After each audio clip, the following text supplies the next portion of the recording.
2024 budget provides some critical programs and policies to accelerate growth. However, Professor Curtis says there is a need for more incentives for these industries. Some important items, agriculture, consumables, health consumables, etc., had to enjoy some tax relief, but it's not far-reaching enough because you have food and beverage producers who have complained about high taxes on their commodities.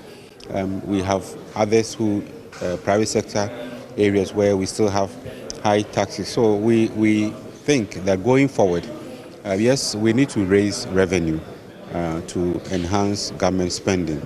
But going forward, we should consider giving additional reliefs, especially when we are able to rationalize our expenditure and through procurement audits as well.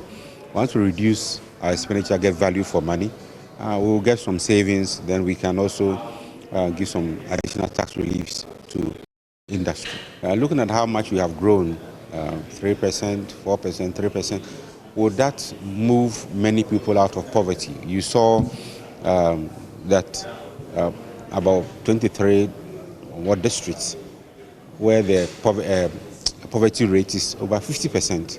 It's very high, very significant. If you want to move such people out of poverty, then you need to be growing at a much higher rate, any rate above 7 to 10% or 8 to 10%. That can help move people out of poverty.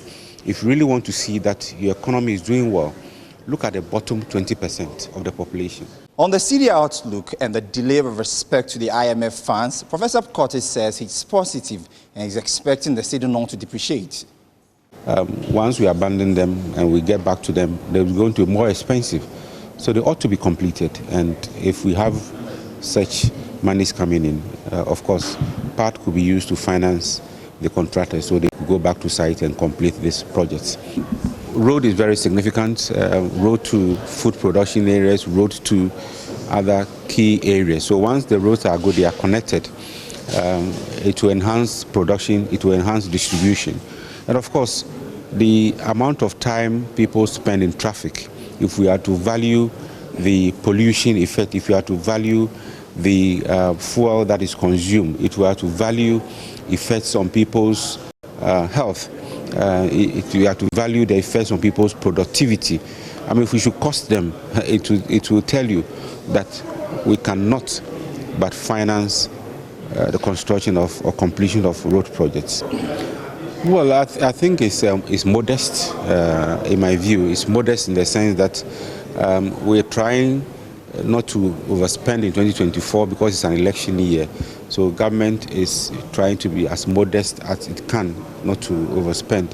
But I hope that what has been set in the 2024 budget, we're going to follow carefully and even improve on the numbers rather than worsen the situation like we used to do, or we've done in the past. 2024 is a test case in the sense that we have never seen this domestic debt exchange program. We have never seen such escalation in rates of inflation, depreciation in a very long time. So we should learn our lessons from this and make sure we do the right things. He cautioned government with respect to excessive spending going into the election year. There's some investments that has been started, the road infrastructure, road networks and rail networks. They certainly have to be completed. We cannot abandon them. A lot of investment has gone into that. So we really have to work hard on this. Still on the IMF and inflation, we just wanted to show to you the election year's actual inflation, government's target, and you see clearly that in 2000, actually, we were under IMF program. The actual was 40.5%. Government's target was 12.5%. 2004, again, under IMF program, 16.4% was the actual when the target was 10%. 2008, we were not, but our target was 8%. We ended up with 18.1%. Then 2012, we were just about exiting from the IMF program, and that's why you see some good numbers close to the target.